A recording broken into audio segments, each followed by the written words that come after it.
I was lying in a hospital bed, my abdomen still aching with a dull, hollow pain after last night's miscarriage. The doctor said I needed complete rest. I held my empty belly, eyes swollen. Ethan Caldwell, my husband, walked in at exactly 2:07 p.m., wearing a neatly pressed gray suit and a tightly knotted tie. No flowers, no soup, just a stack of documents clipped to a hard folder. He placed it on the table, right next to the glass of water I hadn't even touched, and calmly flipped through the pages like he was preparing for a court hearing. Post-miscarriage contract addendum. I froze. Clause 4.1.3. If the childbearing plan is delayed due to the health of one party, all resulting nutrition and care expenses will be solely covered by that party. I stared at his lips moving, but couldn't hear a single ounce of warmth from the man I had loved for 5 years, lived with for 3. He paused, not to ask if I was in pain, but to turn to the next page. Of course, the time I spend taking care of you will be billed at my standard hourly consultation rate. I'll give you a 20% discount. A discount for his wife, right after she lost their baby. I felt something drop inside my chest, so heavy and empty it didn't even make a sound. Ethan Caldwell, my husband, a highly praised divorce attorney in Manhattan, the best at making sure every risk in marriage never falls on him. He once proudly walked me through every clause in our shared life. Prenuptial assets, completely separate. Post-marriage income, calculated by percentage. Who buys Christmas gifts for both sets of parents? Precisely budgeted. Housework, converted into labor value, worth 20% of his monthly income. He said, "Ava, this is what modern marriage looks like. Clear, fair. No room for arguments or heartbreak." Back then, I believed him. I thought, that was just the romantic logic of a man who worked with law, loving by protecting. I used to feel safe when he said, "If you choose to be a housewife, I'll transfer money every month." Fair and transparent, I naively thought that was how he loved, using legal terms to make me feel secure. But today, lying in this blindingly white hospital room, IV mark still fresh on my hand, I finally understood. Everything he gave me wasn't security, wasn't love. It was a cold, unequal labor contract, disguised as a marriage. And I, the secondary party of a soulless agreement, was drained of every emotional value, and in the end, even the cost of my recovery had to be paid for by me. The cramp hit again, a violent wave dragging me back to the brutal truth that this body once held a tiny little life, and now it didn't. My hand clenched the edge of the hospital bed sheet, and that white fabric felt colder than the heart of the man standing in front of me. The father of that child, instead of placing a hand on my shoulder, instead of holding my hand to help me get through this pain, was calmly calculating every single caregiving fee, every incurred expense, with me. His voice rang out clearly, every word stiff and cold, like a lawyer reading terms to a client. Not a single tremble of emotion. Every sentence he said reeked of condescension, as if I should be grateful that he was even here. I didn't cry. I didn't lash out. I knew too well. With someone like Ethan, tears would only make him more convinced he was right. Emotions, in his world, meant nothing. The only things he believed in were signatures, black and white print, clauses that left no room for a heart. I took a slow breath, then held out my weak hand in front of him. "Give me the pen." Ethan paused, not out of concern, but out of surprise that things were going smoother than he expected. He opened his expensive leather briefcase. The sound of the zipper cut through the quiet room like a blade through air, then pulled out a sleek, pitch-black Mont Blanc pen. A pen that had signed countless contracts, bringing him victory. The nib touched paper, and I signed, stroke by stroke, Ava Caldwell, The ink bled onto the page like a fresh wound torn open. Irrevocable. Permanent. Ethan nodded in satisfaction, the corner of his mouth curling just slightly, the kind of smile someone makes when they think they've just secured a smart deal. He carefully slipped the addendum back into his file folder like it was the greatest achievement of the day. But just as he turned to leave, I spoke, my voice so calm even I was surprised. Ethan, you're right. Everything should follow the contract. He stopped, turned to look at me. In those eyes, I saw triumph. I looked straight at him, not flinching, not weak. I wanted him to remember this moment. From now on, I said slowly, each word like a nail driven into the cold metal table, we will live exactly by what you've written. A flicker of doubt passed through his eyes. Brief, but I caught it. Then he nodded, thinking it was my submission. He didn't know that when I signed that paper, the love I had for him ended too. All that's left between us now is a contract. And I, Ava Caldwell, will learn to play this game better than the man who wrote it.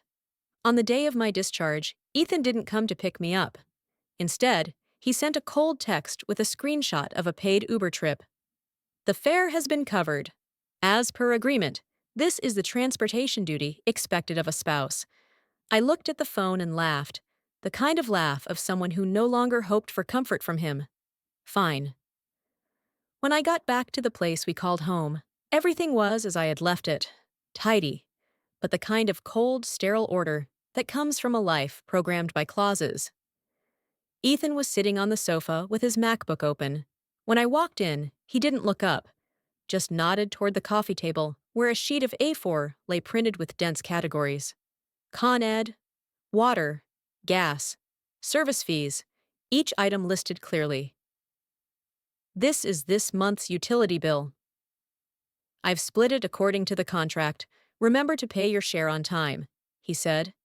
And, as if that weren't enough, handed over another page, a list of supplements I needed after the miscarriage. I consulted a nutritionist and paid upfront at Whole Foods. Please reimburse me. He paused. Then, as if suddenly remembering, added, Of course, you'll also need to cover the nutritionist's consultation fee. Each word fell into the room like a cold stone. I did what he expected, pulled out my phone, transferred each payment one by one, feeling like my hand was operating some kind of machinery. But just as he was about to turn back to his keyboard, I spoke, and my voice was so calm, it even surprised me. Ethan! His hand froze. The typing stopped. I stepped closer, looked directly at his face, and asserted my rights using the exact tool he had taught me. According to Clause 3.1 of the Household Work Agreement Addendum, cleaning of shared living areas is the responsibility of both parties. During my hospitalization, you were the sole user of the living room, kitchen, and bathroom. You generated all the household waste. Based on the principle of rights and responsibilities, this cleaning should fall entirely on you, shouldn't it? I spoke steadily, each word clear. Ethan's typing hand paused. He looked momentarily stunned, seemingly not expecting me to suddenly cite a clause like that. In his eyes, I had always been the good wife who followed the rules, not someone who could wield them. Correct, he muttered dryly. I continued, growing more confident with every word. Furthermore, under Clause 2.4 on quantifying housework labor, I've calculated you generate an average of 0.5 kilograms of waste per day. Routine cleaning takes 15 minutes. I was hospitalized for 5 days. That's a total of 2.5 kilograms, equivalent to 75 minutes of work. Based on the standard house cleaning rate of $45 per hour, the labor value comes to $56.25. You can either clean it yourself or pay that amount for me to do it later. I spoke in his tone, cold, precise, emotionless, and for the first time, the man who always prided himself on legal logic completely lost his composure. Ethan's face changed. A grim look clearly crept onto his forehead. Ethan, do you really have to calculate things this far? He asked, slightly irritated. I smiled and repeated, emphasizing every word he once said to me. You taught me this, Ethan. You said, this is what modern marriage looks like. Clear, fair. The sentence hit him like a mirror to the face. He fell silent, conceded with a short huff, then pulled out a $100 bill from his wallet and slapped it onto the table with a clipped tone. Keep the change. He stormed into his office as if fleeing from a pointless debate. I looked at the bill, slowly picked it up, and slipped it into my pocket. This was the first counterstrike. From today on, everything he ever imposed on me will be returned, doubled, in his own language. Clauses, evidence, and numbers. I want him to witness firsthand what a house built entirely on contracts looks like, so he'll understand just how cold a home becomes when love is reduced to legal terms. From that day on, our home officially turned into a literal contract enforcement site. I was no longer the woman who silently cleaned and waited for him to transfer 20% labor value, the thing he used to call a fair wage for a modern wife. I downloaded the Toggle app on my phone, the countdown interface ticking like a time clock in a factory shift. Every time I started cooking, doing laundry, or mopping the floor, I hit start. Every minute, every second, recorded precisely. I created a detailed price list, printed in bold. Washing one dress shirt, $5. Ironing one pair of slacks, $8. Cooking dinner, $80. Ingredients billed separately. Mopping, $40 per session. I placed the list somewhere impossible to miss, right in the kitchen where we once laughed together, so that every time he opened the fridge or reached for water, he would see the price of every action I once did out of love. At the end of the month, I sent Ethan an invoice. He opened the file, saw an itemized breakdown more detailed than any client billing at his law office. Start time, 18:04, end time, 19:22. Task, meal preparation, dinner, healthy diet plan. His face went pale, jawline stiffened, but he couldn't argue, because the entire price list was based on the exact document he once cited to defend a client in a divorce case. That document I had accidentally found in our shared Google Drive folder. With no way around it, Ethan had no choice but to transfer the money quietly. From then on, our conversations turned into a daily courtroom, with each of us acting like lawyers clinging to clauses. In the evening, as he turned on the TV to watch football, I spoke up. Ethan, according to Clause 5.3 in the addendum, personal rest time begins at 11 p.m. Please mute the volume. Your noise is violating my right to rest. The remote in his hand froze, and the TV screen reflected his distorted face. The next day, during a meal, he frowned and said, Ava, this soup is too salty. It doesn't meet the healthy eating standards we agreed on in Clause 2.7. I have the right to request a remake. I smiled. Sure. But this is a personal preference, so the remake will be billed separately. The living room sank into silence. The only sound was the cold hum of the AC, and two people sitting on opposite ends of the sofa, no longer calling each other husband and wife, only Party A and Party B. We lived like roommates splitting bills, charging our phones in separate outlets, labeling our food with name tags, drawing invisible boundaries around our sides of the fridge. Ethan started looking at me like I was a stranger. Maybe he thought I'd lost my mind. But no, for the first time in this marriage, I was truly clear-headed. I no longer dreamed of tenderness, nor needed him to look at me with pity. I tracked every cent, every clause, every reaction, not to be petty, but to remind myself that once love is reduced to a contract, it suffocates under numbers. I had no more illusions about Ethan, and when you have no more illusions, you stop feeling hurt. All that remained was silence, and the ticking of the timer on my phone, still counting every passing second of a marriage that had already expired. During the day, I did housework, on time, by the book. No overtime, no delays. I was no longer a devoted wife in his eyes, but an employee following company protocol. The rest of the time, I turned into someone else, someone learning how to strike back. I read everything: marriage and family law, contract law, the civil code. Pages full of dry, cold legal language. I took notes on every line, underlined every clause, every word turning into a weapon. I knew clearly that simply responding with rules wasn't enough. Ethan wasn't just a cold-hearted man. He was a legal expert, someone who believed that the law was an impenetrable shield. And the prenuptial agreement he drafted, the one he called a fair condition, was the very knife I had to learn to turn around. The opportunity came faster than I expected. Mr. and Mrs. Caldwell flew up from Florida to visit their son. Ethan showed up in a gray suit, once again, with a freshly drafted contract. Temporary agreement on duties and responsibilities during parental visit, he said, placing the stack of papers on the table, sitting across from me, beginning to read each clause aloud. It laid out in detail everything I was expected to do, including reminding them to take their medication and driving them to doctor's appointments. I picked up the papers, read them carefully. I nodded, then looked up, my voice light, like a gentle reminder. Ethan, I think this version is quite thorough. It's just that. I paused, deliberately letting the silence stretch for a few seconds. There's one small detail we should add. He narrowed his eyes slightly, wary. What detail? I pointed to the bottom corner of the page and gave a soft smile. This draft lists all the duties, but not the rights.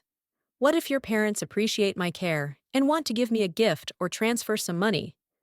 According to our main contract, any assets received during marriage that aren't clearly stated as separate property are considered joint property. To avoid trouble later, I think we should clarify this in an added clause. Ethan was silent for a few seconds, his eyes darkening. I could see him analyzing, trying to unpack my words for hidden intent. But I didn't blink, sitting upright, my voice still sweet, as if I was just helping him polish his own legal masterpiece. I knew he'd agree, because in Ethan Caldwell's world, nothing thrilled him more than a tighter contract. And that's exactly what happened. Pride won over suspicion. He picked up the pen, wrote in the blank space, carefully forming each word. During the visit of Party A's parents, if Party B, namely Ava Caldwell, receives cash or material gifts from the in-laws in exchange for satisfactory service, it shall be considered personal labor compensation, and thus the sole property of Party B. When he finished writing, he even blew gently to dry the ink, then nodded, pleased. Now it's perfect. I looked at the line, the ink not yet dry, and held back a smile. Ethan, you just signed a trap. A legal trap, written in the language you love most, clauses and evidence. Mr. and Mrs. Caldwell arrived, polite, kind, but with eyes that kept their distance. I gave it everything I had, exactly as the agreement outlined. 3 main meals and 2 snacks per day, a balanced menu, salt and sugar measured by the gram, with a kitchen scale. The warm water pitcher placed precisely where it should be. Morning and evening pills reminded by the hour, logged into an iPad in bar and line graph formats for easy tracking. Afternoon drives to the park, quiet evening chats, asking gentle questions to let them revisit their favorite memories. At first, they seemed a little reserved, but soon enough, they were completely won over by my professionalism and thoughtfulness. My dedication genuinely moved his parents. More than once, they complimented me. Ethan sat beside them, his expression mixed, part of him pleased to see his reputation held up in front of his parents, another part uneasy, realizing the service I was delivering far exceeded expectations. So cold, so professional, it made him feel like a stranger in his own home. Half a month went by, and our apartment operated like a mini assisted living facility, with me as the most competent nurse on shift. Not a speck of dust in the living room, dinner napkins folded to precision, the faint scent of eucalyptus and toasted bread drifting through the air. The night before they left, Mrs. Caldwell took my hand and insisted on giving me $2,000. Ethan stood there, witnessing the entire thing, not objecting, because everything fell within the parameters of the temporary contract he himself had drafted. After sending them off, we returned home. He glanced over the spotless living room, saw the dinner table already set, and for once said, "Thank you, that must have been exhausting." I smiled calmly. "Not at all. This falls within the scope of my duties." After all, it came with compensation. I held up my phone, tilted it slightly to show the $2,000 transfer notification. Ethan's expression darkened, and he said nothing. He thought that was the end of it. He thought I was satisfied with the money. He underestimated me. I never wanted the money. What I was after was the sentence written by his own hand, confirming that household service could be rewarded with cash and would be considered the separate property of Party B. That was the key, and with that key, I could unlock the most critical door in this entire matter: the legal recognition of domestic labor in marriage. I dug into Ethan's Google Drive and found a folder compiling the cases he had handled. There was one case where a full-time housewife demanded compensation during divorce. The defendant, represented by Ethan, denied everything. Cannot be quantified.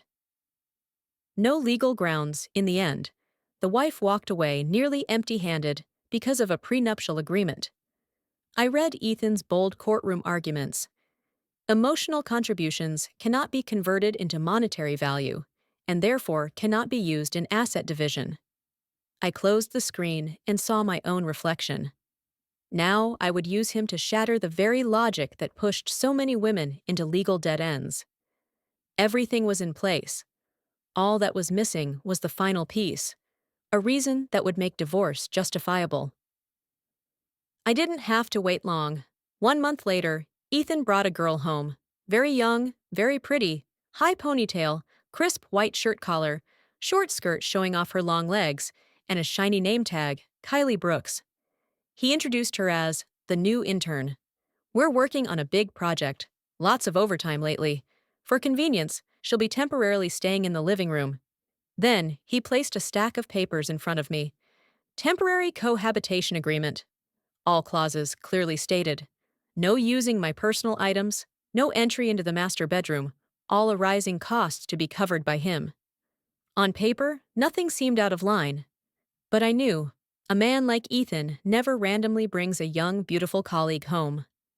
Maybe nothing had happened yet, but he was laying the groundwork for his next relationship, changing things slowly, getting me used to it, numbing me, waiting for me to quietly back out. Too bad, I wasn't going to give him that chance. That night, I heard the sound of water falling steadily behind the guest bathroom curtain. Heard Ethan knocking on the door with the excuse of bringing a warm glass of milk, speaking softly, and chuckling outside. I lay in the dark, hand resting on my flat stomach. The child I had lost seemed to whisper, "It's time." I opened my contacts, clicked on a name I had spent weeks narrowing down. Attorney Klein. The phone connected, and I said one sentence. "Hi, I'm ready." The next morning, sunlight slipped through the blinds. Ethan and Kylie sat side by side at the breakfast table, murmuring things they called work, lightly brushing each other's arms, accidentally, eyes meeting, and quickly looking away. I wore a dark dress, light makeup, and carried a thick set of documents. I placed them in front of Ethan. He frowned, annoyed. "Ava, can't you see I'm busy?" "If there's something, just—" But before he could finish, his eyes caught the bold title on the cover page. Divorce Agreement. Ethan's face darkened. Kylie froze, her spoonful of cereal suspended in midair. "Haven't you done enough already?" Ethan muttered, trying to contain his anger. I looked straight into his eyes. "This isn't drama. I'm here to inform you, we are getting a divorce." He leaned back, arms crossed, the smug smile returning to his face. "Divorce? Fine. Did you forget our prenup, Ava? You walk away with only your premarital savings. This house, my income, none of it is yours. Are you sure about this?" I shook my head gently, unzipped my bag, and laid another thick file on the table. No, you're mistaken. I opened the folder, my voice calm but as sharp as a freshly honed blade. Ethan, the one leaving this house, leaving this marriage, is you. He looked at me, then laughed. A short, dry, condescending laugh, like I had just told him a cheap joke. But the moment I slid the folder toward him, and his fingers flipped open the first page, that laugh died instantly. The morning light hit the dining table, reflecting off the crisp white paper, and the very first page wasn't some emotional letter. It was a lawyer's notice, professionally printed, formal, bearing the silver embossed seal of one of the most prestigious law firms. I saw his fingers tense, the soft rustle of paper filling the air. I smiled. My voice was still gentle, but every word landed like a hammer on the table. This is the first gift I'm giving you, Attorney Ethan. He looked up, brows furrowed. But I continued, slowly. Sent by my legal representative, to you, the respondent. The mocking smirk on his lips froze. His eyes locked onto the top corner of the document, and the name printed there drained the color from his face. It wasn't one of those third-tier firms he used to scoff at when reading industry news. It was one of the top firms, his direct competitor, and at the bottom of the letter, the signature of Sarah Klein stood out, bold and sharp, a name every legal circle in Manhattan knew. The woman who took impossible cases, and won. Ethan was silent for a moment, then tried to collect himself, or rather, pretended to. He leaned on the table, muttering through clenched teeth. Sarah Klein. Looks like you've prepared well. He flipped a few pages, scoffing. But is this it, Ava?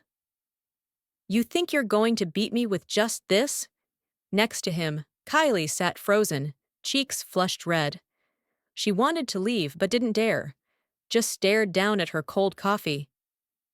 I didn't react to his sarcasm. I simply turned to page 2, my fingers tracing the surface of the paper. You're right, I replied softly. Just a household labor invoice isn't enough. That's why I needed leverage, a legal foundation for that labor to be recognized. I pulled from the folder a familiar document, the temporary agreement for hosting parents he himself had drafted. I slid it toward him, pointing to the bottom corner, where the sentence he had handwritten with a Mont Blanc pen was still visible. During the period of hosting the parents, if the female party, Ava Caldwell, is compensated in cash or kind by the male party's parents for quality service, it shall be considered personal labor income and belong solely to the female party. I looked at him, eyes no longer trembling, but cold and clear enough to make him turn away. Ethan, I said, voice low, you were the one who acknowledged that my household service has commercial value and that it could be paid in cash. You were the one who turned our marital duties into a quantifiable, billable service contract. I paused, offering a smile that was almost pitying. That contract was the lever you handed me yourself. Ethan's throat moved slightly. I saw him swallow. His legal instinct recognized immediately the danger in that single sentence. That was a one-off. My parents' visit doesn't establish legal precedent. He snapped. Really? I answered calmly, then played a video on my phone, the one I had accidentally recorded, capturing the moment Mrs. Caldwell handed me the money. Her voice rang clearly in the clip. It was payment for 2 weeks of hard work. I turned to the next piece, text messages between me and my mother-in-law. I kept speaking evenly, softly, but every word hit like a precise bullet. You see, your parents, the legal representatives of Party A, explicitly stated that the payment was compensation for my labor. That's enough to form a complete chain of evidence. The domestic work I performed had crossed the threshold of marital duty and entered the realm of paid service. I looked him straight in the eye, my voice slowing, almost like delivering a verdict. And you, a marriage attorney, personally drafted and signed that contract. Legally, you have acknowledged a paid service model within the marriage. Based on that precedent, I now have grounds to demand full compensation for all labor exceeding standard spousal obligations over the past 3 years. The air thickened. The ticking of the wall clock sounded loud and eerie. Kylie's jaw dropped, her wide eyes shifting from pity to disbelief. Ethan sat still, fists clenched white. I pushed the final document to the center of the table. This is the wage calculation I did, based on premium rates for housekeepers, nannies, nutritionists, high-end household managers, combined with the valuation report on domestic labor you once used in a previous divorce defense. I looked up at him. This is what you owe me. I stood. The light from the window cast a shadow between us, splitting our silhouettes in two. Ethan remained, seated, face pale, lips pressed shut, unable to say a word. I looked at him, voice steady, each word cold and unwavering. My request is simple. This house becomes mine, and we divorce quietly. If not, I let the sentence hang, picked up my bag, and walked out of the dining room. Behind me, there was only the faint scrape of a wooden chair on the floor, and a man who once thought he always won, now sitting in silence, surrounded by legal folders. I moved out, rented a room in a hotel, and gave Ethan 3 days to think. During those 3 days, I didn't text, didn't wait anxiously for a response. I gave myself a new schedule, enrolled in a flower arrangement class, attended lectures, read books, and spoke with my attorney. Every afternoon, I sat across from attorney Sarah Klein on screen, hearing her say, "Ava, you're the calmest and smartest client I've ever had." And I simply smiled. That wasn't intelligence. That was being cornered. When someone is pushed to the edge of a cliff, they either fall to pieces or grow wings and fly. On the third afternoon, my phone rang. Ethan's voice was tired, hoarse, stripped of arrogance. "Let's meet," he said, asking to meet at the cafe near our old apartment, the place we used to go every Saturday night. When I arrived, he was already there. In front of him was my file, now covered in red marks and underlines made by him, and he began speaking in his lawyer tone. "I've reviewed all your documents.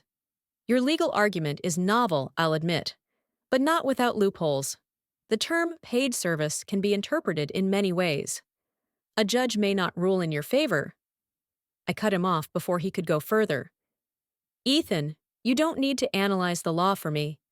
The fact that you made this call proves you already know the odds you're facing in court." I looked straight into his eyes and continued, "Or more accurately, you just can't stand the idea of losing." I reminded him that a public trial would shatter the image of the brilliant attorney he had so carefully built. His reputation, his career, his credibility, all of it would be destroyed. And that was Ethan's true fear. He pressed his lips together, sat silent for a long moment, then slumped back like a man drained of all strength. "What do you want?" "I've already told you," I replied. He tried to negotiate, voice weary. "The house, Ava, you're asking too much. I can give you $500,000 at most. Let's call it compensation." I laughed. "Ethan, you still don't get it. This isn't compensation. This is you paying the wages you owe me." His face flushed with rage, words caught in his throat, but I didn't give him a chance to explode. Instead, I calmly pulled out a new set of documents from my bag, placing them softly on the table. The cover read, in bold print, "Legal opinion on the signs of coercion and exploitation of vulnerability in the signing of the supplementary agreement." His fingers trembled slightly as he read it. I spoke coldly. "Do you remember the agreement you had me sign in the hospital?" "Where it stated that after my miscarriage, I would bear all expenses, and you would bill me for your time caring for me by the hour?" He avoided my gaze. I continued. "I consulted my attorney and reviewed the relevant clauses. In a state of physical and emotional vulnerability after surgery, you, my husband, and a professional attorney, took advantage of my helplessness and lack of legal understanding to pressure me into signing an unfair contract." I clearly repeated the legal term Sarah had explained to me. In law, that's called exploitation of situational vulnerability. A contract signed under such conditions can be ruled invalid. And if your coercion and abuse of professional position are confirmed, I can file an ethics complaint with the Bar Association. I leaned forward, my voice steely. Ethan, think about it. If clients, opponents, or the ethics board found out that you didn't even spare your wife right after a miscarriage, what would they think of you? Would you still have your license? The spoon in his hand fell to the floor, the sound of metal hitting tile sharp and echoing. Ethan's face turned ghost white, like someone who had their spine ripped out, collapsing into his chair, eyes hollow. I knew I had just played my strongest card, the final blow. Before this, I went after money. This time, I aimed for his career, his pride, his status, because everything he had ever built could turn to ash because of one flimsy piece of paper. In the end, Ethan relented. His eyes on me, blended with disbelief, frustration, and a trace of fear, as if, for the first time, he was truly seeing the woman standing in front of him. Maybe he had never imagined that Ava Caldwell, the obedient wife he once dismissed as legally clueless, could use nothing but reason, composure, and her own wounds to push him into a corner. He thought he had everything under control, but he never understood that when a woman stops loving, her pain can turn into a silent force nothing can withstand. I agree, he said quietly, voice hoarse and exhausted, like a man surrendering after a long war. The house, it's yours. I, give it up. I smiled softly and replied, No, Ethan. You're not giving it up. You're paying the wages you owed me. He looked at me for a moment, then let out a bitter laugh, a laugh stripped of pride, hollow and tired. What followed happened surprisingly quietly. We signed the divorce agreement at attorney Sarah Klein's office. The room was bright and white, a breeze from the window fluttering the pages of the contract with a soft rustle. Ethan was silent the entire time, except when signing. His knuckles turned pale from gripping the pen too tightly. Once done, he stood, didn't look at me, and walked out. His figure grew smaller, frail, and lost, like someone who had just lost everything he once believed was his. Sarah Klein gently placed a hand on my shoulder, her voice warm and calm. Congratulations, Ava. You're free now. I looked up through the large glass window. Sunlight poured over the city buildings, golden and soft like honey. I exhaled. Yes, I was free. Stepping out of the office, I saw Kylie standing across the street. She wore a long coat, her face visibly uncertain. When she saw Ethan walk out, she immediately approached, reaching out to touch him. But he brushed her hand away, his gaze blank, then kept walking without looking back. Kylie froze, staring after him, then turned to look at me, her eyes softening, perhaps in pity, perhaps in understanding. I gave a small nod, said nothing, and turned away, walking in the opposite direction. I don't know what will happen to them after this, and truthfully, I no longer care. The sky above was crystal clear, sunlight warming my shoulders in a strange, gentle way. I walked slowly, letting each breath, each step melt into the flow of people. No more rush, no more weight to carry. I was no longer the woman bound by contracts. I was myself again, whole, complete, someone quietly being reborn. On the way home, I stopped in front of a small flower shop. The scent of lavender drifted in the breeze. I chose a bouquet of white tulips, the flower of new beginnings. As the door closed behind me, I knew I had stepped into a new chapter. Because sometimes, freedom doesn't come from defeating someone, but from no longer needing to prove anything. And maybe, if I had to say one thing to close it all, I'd say, sometimes the strongest thing in this world isn't revenge, but the courage to begin again. If you've ever felt like I did, lost, then found yourself again, leave a comment. I want to hear your story. Hit subscribe so you won't miss more true stories about women who turned heartbreak into strength.